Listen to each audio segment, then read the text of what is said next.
कि जब बाबरी मस्जिद की पहली ईंट की बुनियाद में पाकिस्तान का सिपहसालार आसिम मुनीर दे पिंडी से एक आम सिपाही लगाएगा कि वो वक्त दूर नहीं है।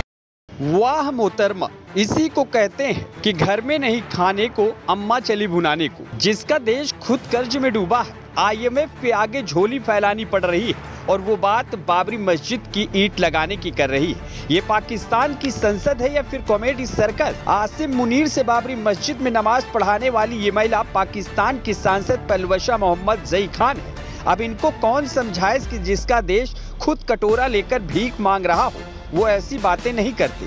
दरअसल पाकिस्तान की संसद में पलवशा मोहम्मद जई खान साहिबा ने बयान देते हुए कहा कि बाबरी मस्जिद के पुनर्निर्माण की पहली ईंट पाकिस्तानी सेना के जवान रखेंगे और पहली नमाज Pakistan army chief general Asim Munir देंगे।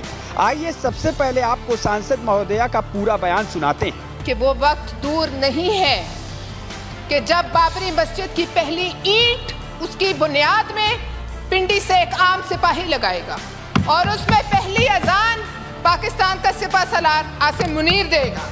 अरे मोहतरमा, जब चमड़ी की जुबान लेकर कुछ भी उलूल जुलूल बकना ही था तो ये कह देती कि नचनिया बिलावल भुट्टो लोगों का एंटरटेनमेंट करेंगे। वैसे भी पाकिस्तान की किस्मत में बिलावल से ज्यादा बड़ा जोकर कोई और नहीं। दरअसल पहलगाम में हुए आतंकी हमले के बाद पाकिस्तानी नेता लगातार कुछ भी बोल रहे हैं, लगातार भारत को धमकी दे रहे हैं कि ये कर देंगे वो कर देंगे। अरे वो जब करना ही है तब करना।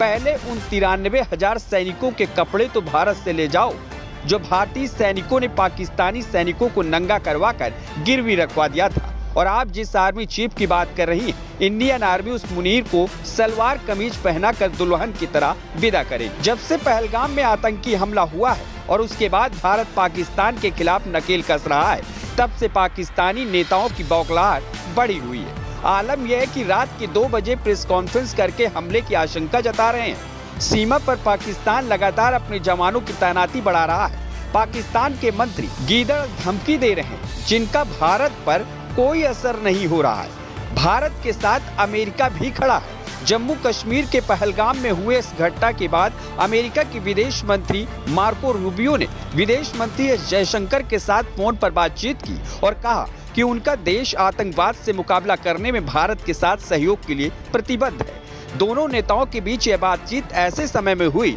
जब पहलगाम में आतंकी हमले के बाद भारत और पाकिस्तान के मध्य तनाव बढ़ गया है। बातचीत के दौरान जयशंकर ने रूबियो से कहा कि पहलगाम आतंकी हमले के दोषियों, उनका समर्थन करने वालों और इसकी साजिश रचने वालों की निश्चित रूप से न्याय के दायरे में लाएगा। Bureau report, UP news.